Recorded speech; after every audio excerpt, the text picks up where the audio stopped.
하나님이 주신 말씀 로마서 11장 25절에서 36절입니다.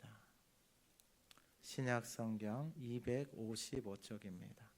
로마서 11장 25절에서 36절 말씀을 봉독할 때 하나님의 음성을 듣는 시간 되시기 바랍니다. 형제들아, 너희가 스스로 지혜 있다 하면서 이 신비를 너희가 모르기를 내가 원하지 아니하노니, 이 신비는 이방인의 충만한 수가 들어오기까지 이스라엘의 더러는 우둔하게 된 것이라. 그리하여 온 이스라엘이 구원을 받으리라. 기록된 바 구원자가 시온에서 오사 야곱에게서 경건하지 않은 것을 돌이키시겠고, 내가 그들의 죄를 없이 할 때에 그들에게 이루어질 내 언약이 이것이라 함과 같으니라. 복음으로 하면 그들이 너희로 말미암아 원수된 자요, 택하심으로 하면 조상들로 말미암아 사랑을 입은 자라. 하나님의 은사와 부르심에는 후회하심이 없느니라. 너희가 전에는 하나님께 순종하지 아니하더니 이스라엘이 순종하지 아니하므로 이제 긍휼을 입었는지라. 이와 같이 이 사람들이 순종하지 아니하니 이는 너희에게 베푸시는 긍휼로 이제 그들도 긍휼을 얻게 하려 하심이라. 하나님이 모든 사람을 순종하지 아니하는 가운데 가두어 두심은 모든 사람에게 긍휼을 베풀려 하심이로다. 깊도다 하나님의 지혜와 지식의 풍성함이여 그의 판단은 헤아리지 못할 것이며 그의 길은 찾지 못할 것이로다. 누가 주의 마음을 알았느냐? 누가 그의 모사가 되었느냐? 누가 주께 먼저 드려서 갚으심을 받겠느냐? 이는 만물이 주에게서 나오고 주로 말미암고 주에게로 돌아감이라. 그에게 영광이 세세에 있을지어다. 아멘.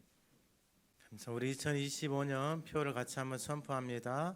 복음은 모든 믿는 자에게 구원을 주시는 하나님의 능력이라. 아멘. 우리 지난주 하가다 말씀 17절 18절 한번 읊조려 보겠습니다. 또한 가지 얼마가 꺾이었는데 돌 감람나무인 내가 그들 중에 접붙임이 되어 창 감람나무 뿌리의 진액을 함께 받는 자가 되었은즉 그 가지들을 향하여 자랑하지 말라. 자랑할지라도 내가 뿌리를 보존하는 것이 아니요 뿌리가 너를 보존하는 것이니라. 아멘. 이번 주 하가다 말씀은 33절에서 36절입니다. 한번 읊조려 보겠습니다. 깊도다 하나님의 지혜와 지식의 풍성함이여 그의 판단은 헤아리지 못할 것이며 그의 길은 찾지 못할 것이로다. 누가 주의 마음을 알았느냐? 누가 그의 모사가 되었느냐? 누가 주께 먼저 드려서 갚으심을 받겠느냐? 이는 만물이 주에게서 나와 주로 말미암고 주에게로 돌아감이라. 그에게 영광이 세세에 있을지어다. 아멘. 오늘 본문의 말씀은 주의 마음입니다. 주님의 마음. 신앙생활은 결국 이 주님의 마음, 예수님의 마음을 아는 것입니다. 그러면 이게 주님의 마음을 알려면 주님의 마음이 나에게 들려오고 그 주님의 마음이 말씀이 내가 깨달아지고 주님이 무슨 말을 하는지 아는 것입니다.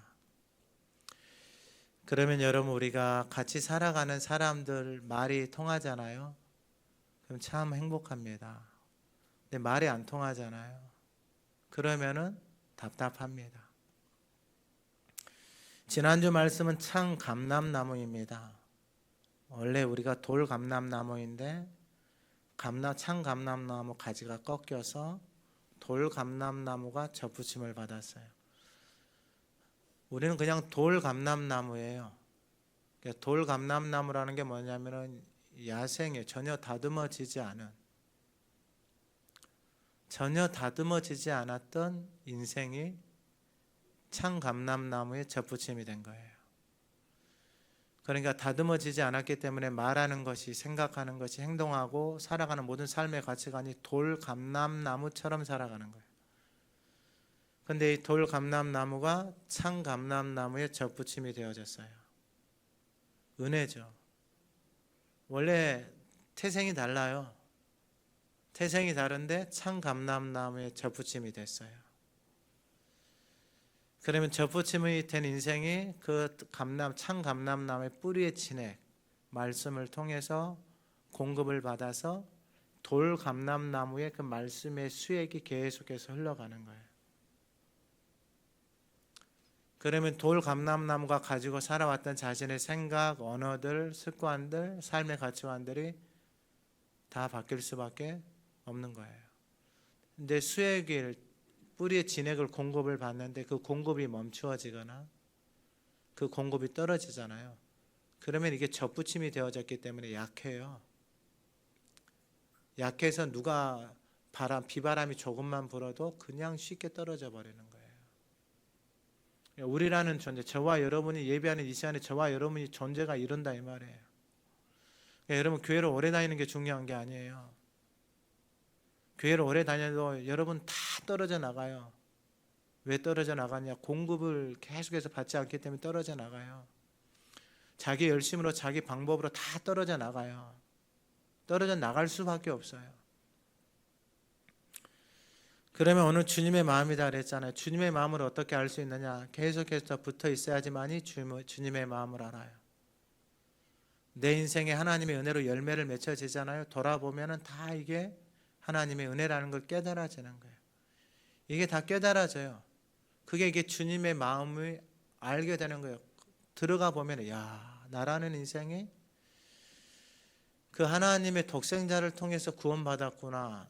도대체 내가 뭐기에 나라는 존재를 위해서 그러한 사랑을 베풀어줘. 이게 깨달아지기 시작해요. 하나님의 은혜가 부어지며. 자, 그러면 주님의 마음을 어떻게 알 수 있느냐? 오늘 본문 25절에 형제들아 너희가 스스로 지혜 있다면서 이 신비를 너희가 모르기를 내가 원하지 아니하노니. 이 신비, 이 비밀 감추어져 있어요. 이 비밀이 감추어져 있는데 이 신비가 감추어져 있는데 이 신비를, 이 비밀을 주님의 마음이 이 신비 속에 감추어져 있다라는 거예요. 그러면 이 신비를, 이 비밀을 누구에게 말씀을 해주느냐? 붙어있는 그 돌감나무 같은 인생이 붙어있잖아요. 딱 붙어있잖아요. 그에게 하나님의 신비가 이제 드러나기 시작해요. 그러니까 여러분 이건 세상의 방법으로는 도저히 알 수가 없어요. 교회를 오래 다녀도 알 수가 없어요. 그러니까 오직 하나님의 은혜로 그 남은 자로 하나님 없이는 살 수 없는 그 마음이 내 안에서 요동을 쳐야 돼요. 이 안에서 요동을 쳐야 된다고요. 머리가 아니고 종교적인 열심이 아니에요. 그건 다 죽는 거예요. 사도 바울도 그것 때문에 죽었어요. 하나님의 말씀이 들어와서 요동을 쳐야 돼요. 내 안에서. 사람의 말이 요동을 치면 안 돼요. TV 보면서 요동을 치면 안 돼요. 무슨 말씀인지 이해가 되세요? 막 사람 보고 막 TV 보고 막 핸드폰 보면서 요동치는 사람들 많죠. 너무 많아요. 너무 많아. 자기하고 상관없는 일들을 보고 막 요동쳐. 이게 얼마나 망가져 있는지. 요동을 치면 칠수록 죽어가는 거예요. 요동을 치면 칠수록. 사도 바울도 그렇게 살아왔어요. 자기가 그렇게 열심히 살아왔는데, 그렇게 열심히 살아가고 있는데 어떻게 된다? 점점 죽어간다. 제 인생도 그랬어요. 제 인생도.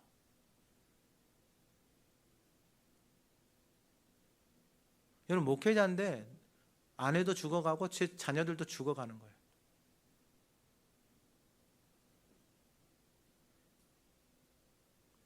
여러분 이게 왜냐하면은 제가 살아오고 경험한 것이 신앙의 전부인 줄 알았는데 이 말씀을 보니까 그게 아니에요. 그냥 엄청난 갈등들이 일어나는 거예요. 내 안에서. 하나님은 제대로 사는 사람 좀 보고 싶습니다. 제대로 사는 사람.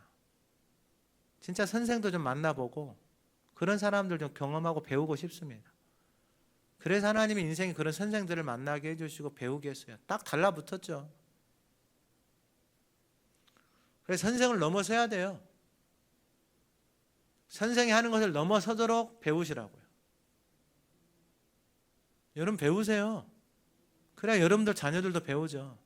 그래서 그 선생을 넘어서서 그 선생보다 더 뛰어난 인생. 예수님이 동일하게 말씀을 하세요. 붙어 있어서 그 진액을 빨아먹으면 그렇게 되는 거예요. 결국 누가 붙어 있느냐? 여러분 이 안에서 엄청난 갈등이 일어나는 사람. 말씀을 보니까, 교회를 보니까 이건 아니야. 말씀하고 모습하고 너무 달라. 그러면 이 신비라는 것은 주님의 마음이거든요. 그러면 주님의 마음을 누구에게 주느냐? 그 주님의 마음을 담고 살아가는 사람에게 주님의 마음, 이 신비를 열어주시고 가르쳐 주는 거예요. 교회 오래 다니고 이건 상관없어요, 여러분. 다 자기 생각대로 살아가고 자기 말대로 말하고 자기 가치관대로 자기 경험이 전부인 것처럼 살아가는 거예요. 근데 사도 바울 주변에 있는 사람도 다 그렇게 살아가요. 왜 예수를 죽였느냐? 다른 거 없어요. 구원받는데 모세오경 암송하고 있는 게 필요가 없어요. 3일 동안 일주일에 3번 금식하는 게 필요 없다고요. 하루 3시간 4시간 기도하는 게 필요 없어요. 구원받는데. 하나님의 은혜를 알고 나잖아요. 그러면 여러분, 하나님 앞에 나가서 기도하고 하나님의 말씀을 사랑하고 그걸 담고 싶어서 더 읊조리고, 그게 은혜의 모습이 드러나는 거예요. 은혜의 모습이. 근데 이게 율법으로 살아가니 그렇게 하지 않는 사람들이 이게 너무 정죄하고 판단하는 거죠. 그러면 이 신비가 뭐냐? 25절에 이 신비는 이방인의 충만한 수가 들어오기까지 이스라엘의 덜어는 우둔하게 된 것이라. 이게 하나님의 신비가 들어오니까, 하나님의 신비라는 게 뭐냐? 하나님이 가르쳐 주시고 깨닫게 해주시는 거예요. 그러면은 이 신비는 이방인의 충만한 수, 이방인의 충만한 수가 얼마인지는 우리는 몰라요. 왜냐하면 이게 하나님의 신비니까. 우리는 그냥 그 하나님의 부르심을 따라서 오늘 나에게 맡겨진 현장과 자리에서 그 뜻을 따라서 가면 돼요. 근데 이방인의 충만한 수가 들어오기 위해서 하나님이 어떤 걸 하셨냐면 이스라엘의 덜어는 우둔하게 됐다라는 거예요. 우둔하게. 이게 교만해졌다라는 거예요. 굳어졌다라는 거예요. 그러니까 이스라엘이 이 우둔하게 되어지고 교만하게 되어져서 창 감람나무가 어떻게 됐냐면 그 가지가 꺾였어요. 그러니까 우둔한 것을 통해서 그 가지가 꺾여졌단 말이에요. 교만한 것을 통해서. 그러니까 돌 감람나무를 가져다가 여기다 딱 접붙임을 해버린 거예요, 하나님이. 그러니까 이 우둔한 것들, 이 교만한 것을 하나님이 뭐하고 계신다라는 거예요? 지금 쓰고 계신다라는 거. 왜 쓰고 계신다라는 거예요? 돌감람나무를 여기다가 뭐 하려고요? 접붙이려고요. 그러면 돌감람나무가 이게 접붙임을 받았는데 자랑할 게 있어요? 내가 뭐 창감람나무보다 낫다 이런 말 할 게 있어요? 여러분, 일도 없는 거예요. 일도. 이 신비를 깨달은 거예요, 지금 사도 바울이. 왜냐하면 하나님의 마음을 담고 살아가니까. 언제까지 우둔해지느냐? 교만해지느냐? 이스라엘의 충만한 수가 들어오기까지 하나님이 그들을 우둔하게 만들어버린 거예요. 이 하나님의 신비를 깨달은 거예요. 그러면 우둔하게 된 사람들은 하나님이 어떻게 하시겠어요? 그 우둔하게 교만하게 그냥 버려두겠어요? 아니에요. 여러분 잘 생각해 보셔야 돼요. 창 감람나무가 꺾였잖아요. 본래 우리는 어떤 감람나무다고요? 돌 감람나무다고요. 돌 감람나무. 여러분 이 돌감나무처럼 살아온 인생들에게는 이 창감람나무가 가지고 살아온 신앙의 유산들이 없어요. 예배, 기도, 약속, 여러분 이런 유산들이 없다고요. 돌감나무는 완전히 그냥 내추럴, 세상의 이방의 신들을 섬기다가 세상의 육신의 것들을 쫓아 살다가 살아온 인생들이에요. 그러니까 육신이나 언어나 생각이나 가치관이나 이런 것들이 하나도 길들여져 있지 않아요. 근데 이 사람들은 이미 그런 전통 속에서 살아왔어요. 다만 여기에 뭐가 없는 거예요? 예수 그리스도가 없는 거예요. 하나님의 은혜가 없다고요. 근데 이들이 꺾였단 말이에요. 근데 꺾여져 있는 이곳에 돌감 완전히 세상에서 자기 마음대로 말하고 살아가는 인생이 접붙임이 됐어요. 여러분 이 인생은 언제 떨어질지 몰라요. 접붙임에서. 자기 세상의 것들이 나오잖아요. 언제 떨어져 나갈지 몰라요. 기분 나쁘면 교회 안 나와요. 뭐 교회가 여기밖에 없어요. 널린 게 교회잖아요. 여러분 언제 떨어져 나가고 언제 할지 모르는 거예요. 근데 여러분 이게 붙어있지 않고 살 수 있겠어요? 없어요, 여러분. 이 신비를 깨달은 거예요. 그러니까 이 우둔하게 된 인생들도 하나님이 쓰고 계시고 돌 감람나무 같은 인생도 하나님 뭐하고 계신다? 쓰고 계신다라는 거예요. 그래서 26절에 그리하여 온 이스라엘이 구원을 받으라. 온 이스라엘이 어디냐?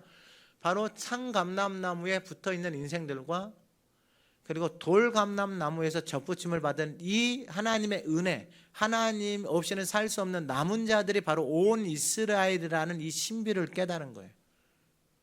근데 이 신비를 깨닫지 못하는 사람은 어떻게 살아가느냐? 자기만 잘났다라는 거예요. 자기만 유대인이고 자기만 선민이고 자기만 먼저 택함 받은 양자다라고. 이게 교회도 똑같아요. 교회에 오래 다닌 사람들이 이런 생각을 할 수 있단 말이에요. 융화가 안 돼요. 왜요? 자기 생각, 자기 방법대로 살아가니까 조화가 안 돼요. 그리스도의 몸으로 연합이 안 되는 거예요. 근데 그것조차도 하나님 뭐하고 계신다? 쓰고 계신다라는 것이 하나님의 신비예요. 그러니까 할 말이 있겠어요? 할 말이 1도 없는 거예요. 돌감나무인 나도 할 말이 없고 꺾인 가지도 할 말이 없고 그 창감람나무 가지도 할 말이 없는 거예요. 이 모든 감람나무 가지들은 다 그 뿌리의 진액을 통해서 살아가는 존재로, 그래서 온 이스라엘이 구원을 받는다.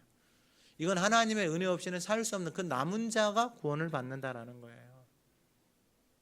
그게 하나님의 신비예요. 신비. 이 신비가 깨달아지잖아요. 그럼 자유로워지는 거예요. 집안에 완고한 사람들 있죠. 여기는 한 사람도 없죠. 은혜예요, 은혜. 이게 지금 그거예요. 우둔하고 완고한 사람이 있단 말이에요. 근데 하나님이 그 사람을 통해서 나라는 인생이 접붙임이 되어졌는데 이 접붙임을 받은 인생이 그 우둔한 사람한테 할 말이 있어요, 없어요? 1도 없는 거예요, 1도. 그러면 하나님이 이 돌감나무 같은 인생을 왜 불렀어요?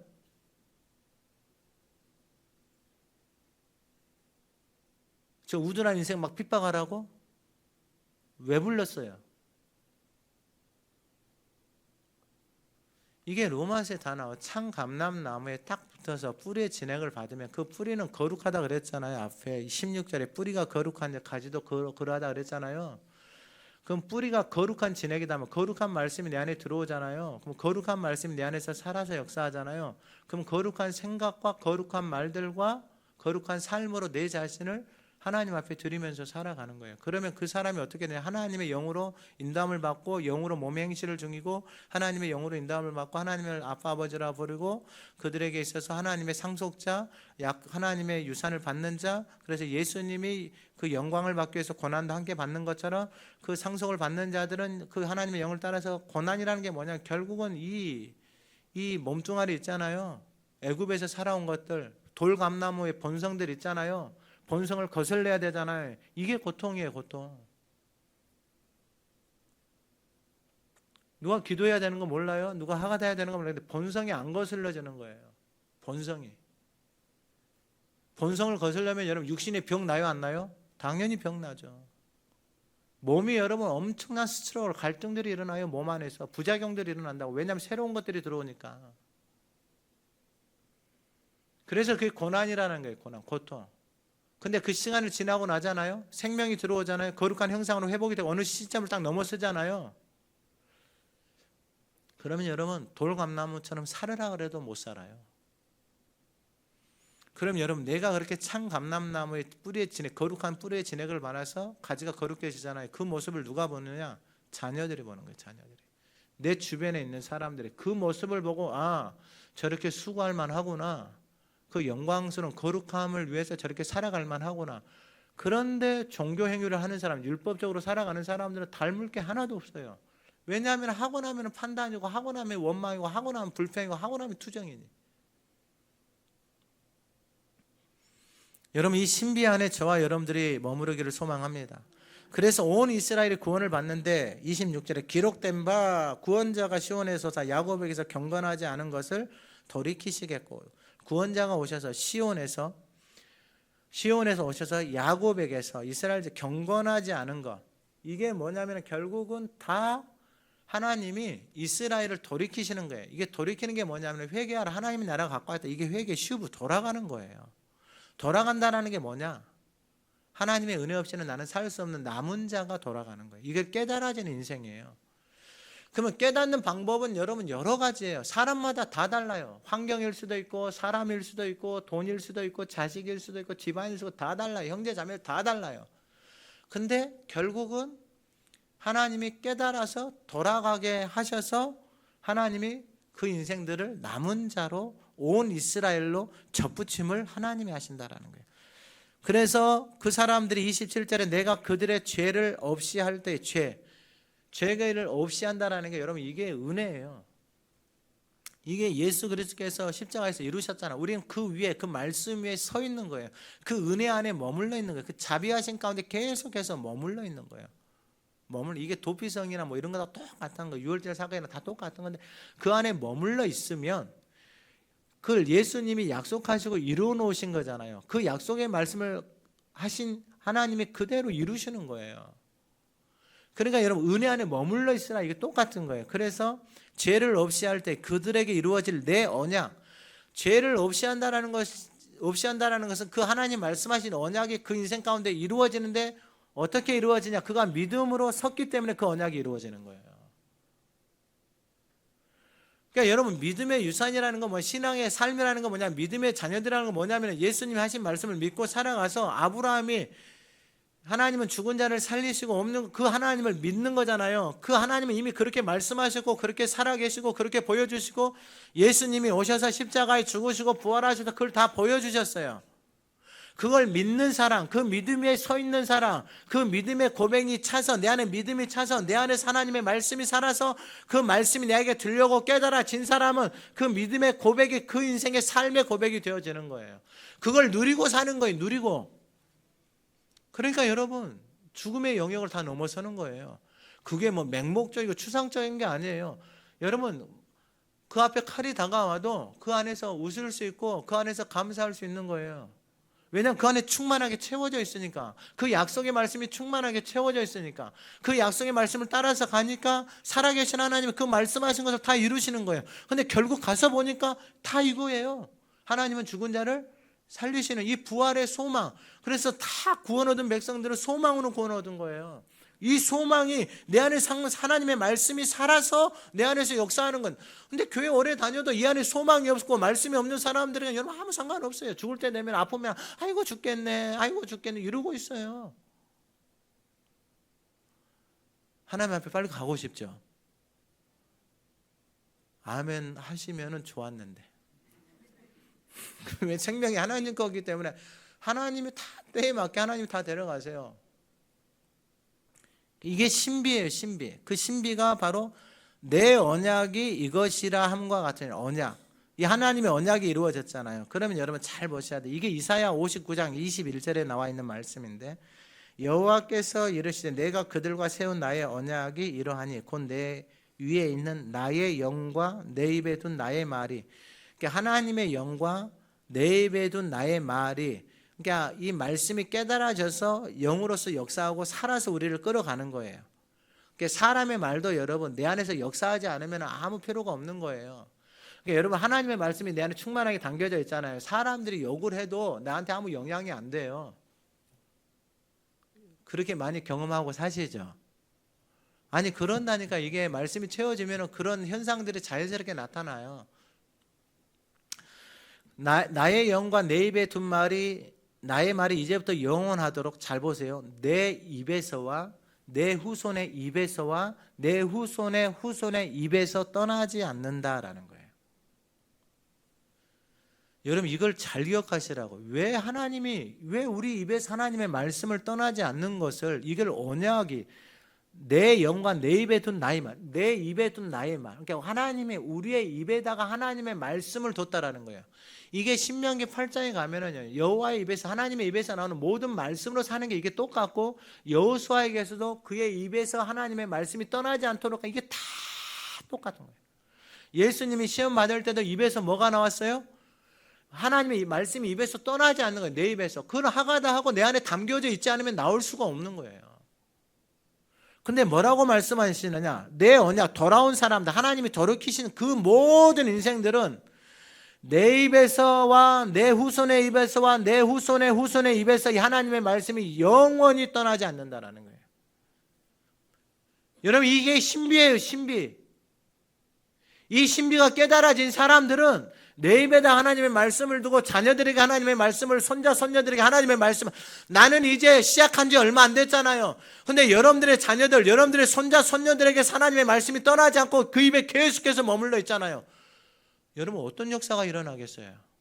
감당이 안 돼요, 여러분. 감당이 안 된다고요.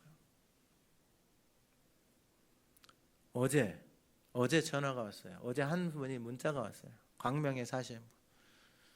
목사님, 저도 광명에 사는, 광명교회 다니는 누구누구예요. 목사님, 하가다 캠프 등록이 다 끝났죠. 목사님, 가고 싶은데 어떻게 해야 될까요? 그렇게 하고 왔어요. 목사님, 시간 되시면 전화 좀 해주세요. 전화를 했어요. 여자분이 받아요. 왜 그러시냐? 목사님 가고 싶어요. 왜 그러시냐? 목사님 자녀가 백혈병이에요. 3번 치료받고 제재나 이게 도발하고 치료받고 도발하고. 근데 백혈병인데 면역력이 약한데 사람들이 100명이 넘는데 와 있을 수 있겠냐? 그러니까 목사님 괜찮아요. 신약이 나와서 의사가 나가도 된다고 다 해줬어요. 통학은 할게. 집에서 자고 캠프에 참여하고.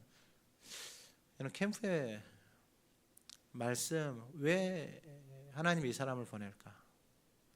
보고 싶은 거예요. 하나님의 말씀은 살아있고 운동력이 있어. 좌우의 날선 어떤 검보다도 예리하여 홍과 영과 및 관절과 골수를 찔러서 쪼개는 게 하나님의 능력의 말씀이에요. 말씀이 살아서 역사하고 그 말씀을 사모하면, 하나님의 말씀하신 것을 붙들고 믿음으로 선포하고 그 말씀에 머물러 있으면 그 말씀하신 그 약속을 하나님이 그대로 이루시는 거예요. 여러분 이게 능력이에요. 능력. 이게 하나님의 말씀이 살아서 우리 가운데 역사하는 능력. 여러분 어찌 그 인생들이 하나님의 말씀을 입에다 두지 않고 살겠어요? 살 수가 없어요. 여러분 내 입에다가 내가 하는 말, 내가 공부 좀 해가지고 지식 좀 해가지고 그거 자랑하고, 그거 여러분 거의 부끄러운 일이에요. 부끄러운 일. 내가 뭐 한다, 이게 부끄러운 일이라고요. 내 입으로 그런 말 하는 것 자체가. 오늘 예배하는 저와 여러분들의 신비가 깨달아 여러분들의 입에, 여러분들의 자녀, 여러분들의 손자, 손녀, 손자의 입에 하나님의 말씀이 계속해서 들려지고 그들의 입에서 이 말씀이 나오잖아요. 여러분 그 인생은 하나님이 책임지세요. 여러분들이 무슨 인생을 책임지겠어요? 무슨 부모가 자녀들의 인생을 책임을 져요? 자기 인생이라 잘 책임지면 다행이지. 그것도 안 되는데. 그러니까 여러분 제발 여러분들의 말을 좀 하지 마세요. 제발 여러분들의 말을 하지 말라고. 자녀들한테 여러분들의 하고 싶은 말을 하지 말고 하나님의 말씀이 들려져서 그냥 하나님의 말씀을 선포하시라고요. 그 말씀이 그 인생을 끌어가도록. 아니 내가 해서 하는 말이 이게 이 인생인데 그게 뭐 별거 없어요. 그리고 히브리서 8장 9절 10절 이거 말씀을 읽어드릴게요. 내 주께서 내 언약은, 이 언약은 내가 그들의 열조의 손을 잡고 인도하여 내던 날에 그들과 맺은 언약과 그들은 내 언약 안에 머물러 있지 않으면 내가 그들을 돌보자. 잘 기억하시. 언약 안에 머물러 있지 않아요. 약속에 머물러 있지 않아요. 이리 와라, 이 안으로 들어와라. 그럼 내가 지켜줄게. 안 들어와. 은혜 자리로 가지 않아. 그러면은 10절에 히브리서 8장 10절 주께서 이르시되 그날 후에 내가 이스라엘 집과 맺을 언약은 이것이니, 이 언약이 뭐냐? 남은 자, 새 언약이에요. 그게 뭐냐? 내 법을 그들의 생각에 두고 그들의 마음에 이것을 기록하는 거예요. 여러분 이거밖에 없어요. 하나님의 자녀로, 남은 자로 하나님의 영으로 인도함을 받고 사는 인생은 이 인생밖에 없다고요. 하나님의 말씀이 생각이 되어지고 마음판에 새겨지지 않으면 하나님하고 상관없는 거예요. 여러분 예수님이 오셔서 성전 안에서 일하고 모세오경 다 암송하고 성전에서 제사 지내고 종교행위 하고 있는 사람 예수님하고 상관이 있어요? 없어요? 없어요. 다 그 마귀 자식이다 그래요. 예수님이. 내 말이 너희 안에 하나도 없다 그래. 내 말이. 입만 열면 자기 말, 입만 열면 자기 생각, 입만 열면 세상의 일. 예수님이 적나라하게 다 들어요. 그 정도 들으면 좀 충격받고 그분 앞에 엎드려서 회개해야 될 거 아니에요. 아니요. 인생이 그러지 않아요. 그러니까 여러분 각자의 몫은 다 달라요. 부르심이 다 달라요. 근데 그건 우리가 판단할 영역이 아니에요. 우리가 판단할 영역이 아니에요. 우리는 그냥 뭐 하면 되느냐 딱 접붙어 있어야 돼요. 거기서 거룩한 뿌리의 진액을 받아서 거룩한 하나님의 형상으로 내가 살아가고 그렇게 살아가는 모습이 시기가 나서 사람들이 하나님 앞에 돌아오게 하는 것도 하나님 몫이에요. 그 시기 보고 열받아서 원망하고 불평하게 하는 것도 다 하나님의 그 모든 것들 가운데 다 역사하시는 거예요. 우리는 그냥 진액에 거룩한 진액 빨아먹고 그 진액으로서 거룩한 형상으로 살아가는 것, 그거면 충분해요. 우리는 그 영역을 넘어서지 않아야 돼요. 그리고 두 번째 뭐냐면은 이게 이 29절에 하나님의 은사와 부르시면 후회하심이 없다는 거예요. 하나님의 부르시면 후회하심이 없어요. 자, 28절에 복음으로 하면 그들이 너희로 말미암아 원수다. 복음으로 하니까 이 참감나무 가지에서 꺾여버렸단 말이에요. 근데 그 꺾인 가지에 돌감나무 이방인들한테 접붙임이 되버려요. 그러니까 복음으로 하면 이스라엘하고 돌감나무하고 뭐가 되는 거예요? 왼수지가 아니에요, 왼수지가. 그런데 택하심으로 하면 조상들로 사랑을 입은 자예요. 하나님의 사랑을 입었는데 그 하나님의 사랑을, 은혜를 잊어버리고, 여러분 어디로 가느냐? 그냥 이게 구약이나 신약이나 다 똑같은데 창세기부터 다 똑같은 거예요. 결국 가나안의 신들이에요. 가나안, 바알을 쫓아가고 아세라 상을 만들어서 음란과 풍요의 신을 다 쫓아가는 거예요. 다. 이게 바로 여러분 다 망가지는 것들이에요. 그런데 복음으로는 원수가 됐는데 택하심으로 보니까 이 가지들이, 참감나무 가지들이 하나님의 택하심을 받은 가지단 말이에요. 근데 교만해져서 꺾였단 말이에요. 그곳에 돌감나무가 접붙임을 받았어요. 그러면은 이 돌감나무가 접붙임이 되어져서 참감나무는 꺾인 가지들에 대해서 자랑하거나 할 말이 있어요, 없어요? 없다라는 거예요. 그러면 꺾인 가지들이 저걸 보고 시기하든 말든 자기들 마음이니까 할 수는 있는데, 근데 중요한 건 뭐냐? 돌감람나무든 참감람나무든 거기서 꺾였던, 거기에 붙어있던 하나님의 은사, 하나님의 은혜와 부르시면 후회하심이 없다라는 거예요. 하나님이 저와 여러분들 불렀잖아요. 하나님 후회하실까요, 안 하실까요? 후회 안 해요. 그러니까 후회하지 마세요. 여러분들의 인생의 삶에 대해서 뒤돌아보지 마시라고요. 뒤돌아보지 마세요. 접붙여 있잖아요. 오늘 접붙여져 있잖아요. 그럼 왜 후회가 어디가 있어요? 내 삶에 대해서. 아, 이 인간 괜히 만났네. 이런 게 어디가 있어요, 여러분? 후회가. 내가 너를 왜 낳냐? 이런 후회가 어디가 있어요?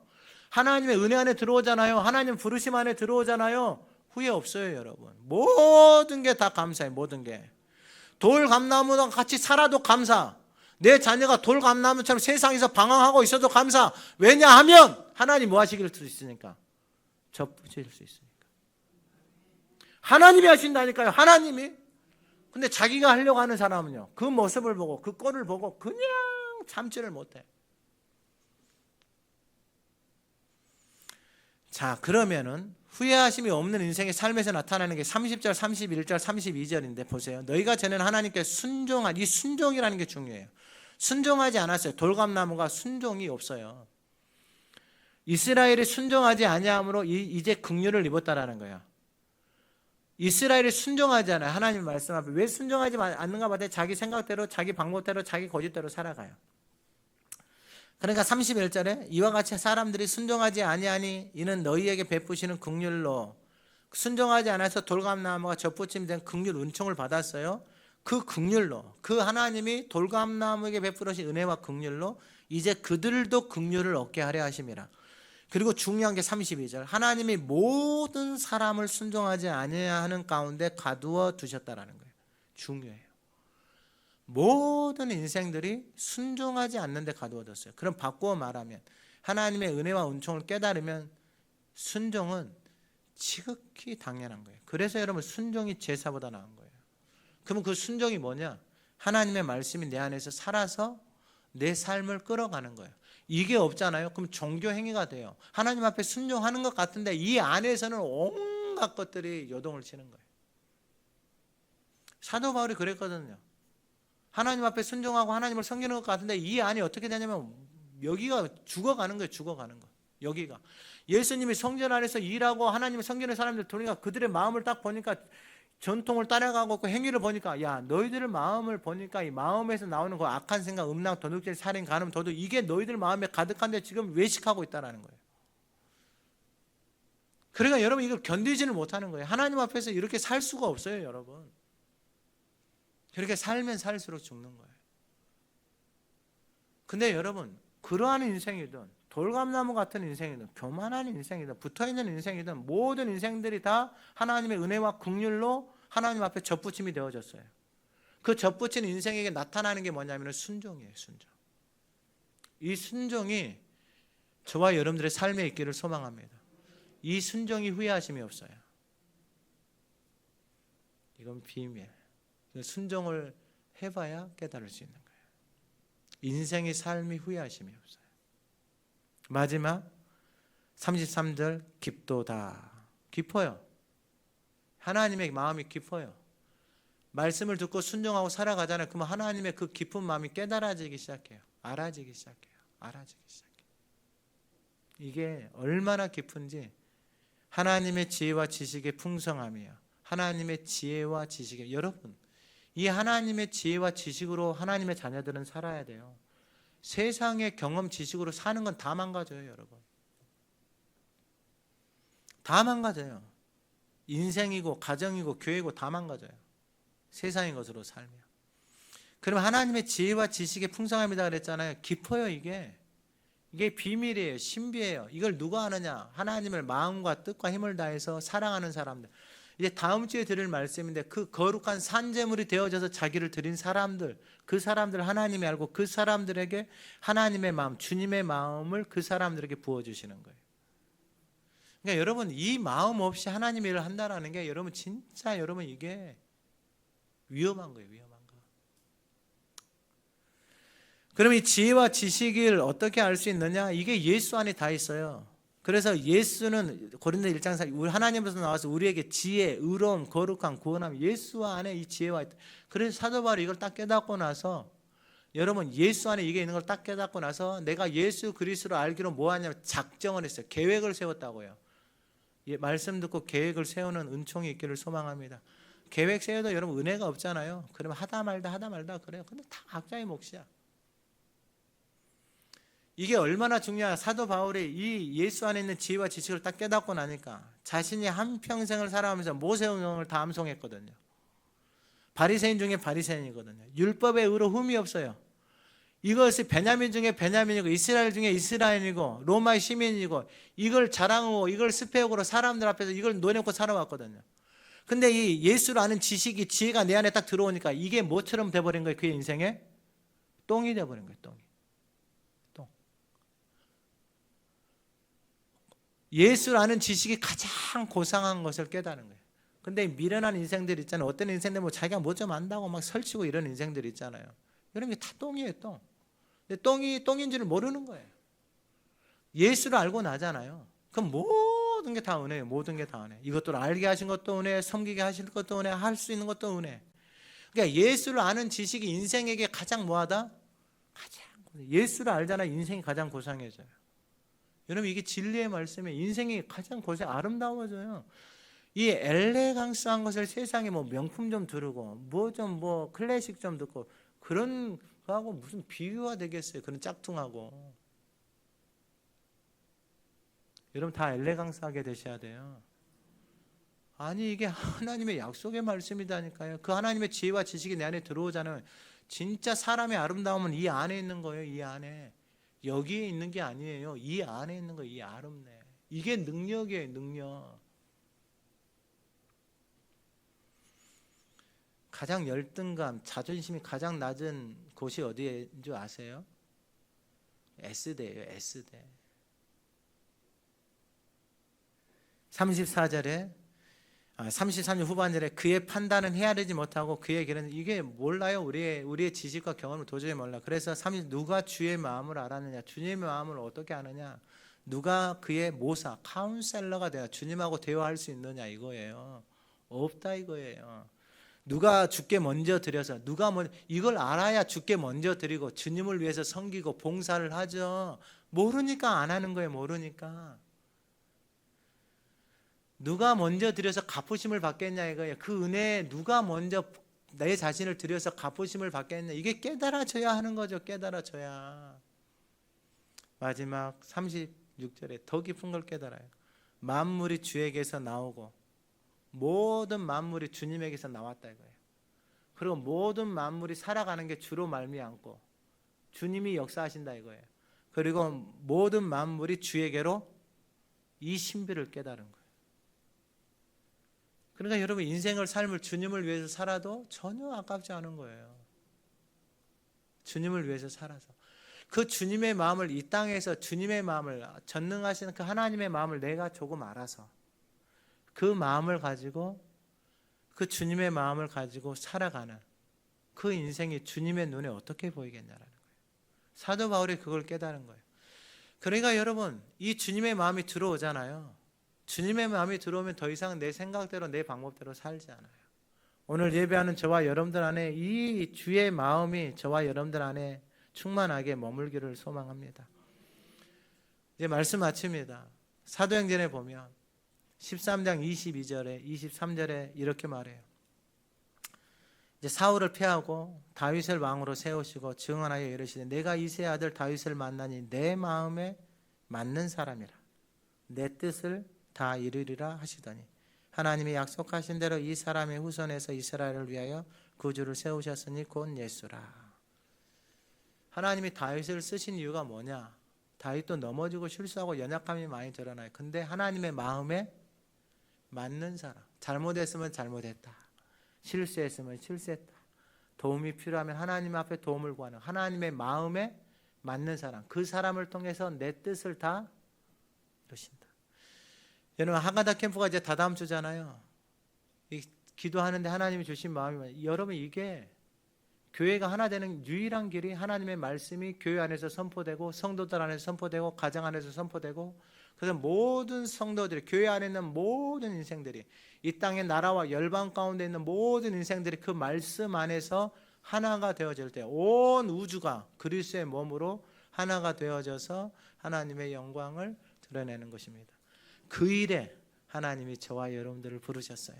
그 주님의 마음으로 살아가는 복된 인생들이 되기를 소망합니다. 살아계신 하나님 아버지, 오늘 예배하는 모든 성도들에게 주의 마음을 부어주시옵소서.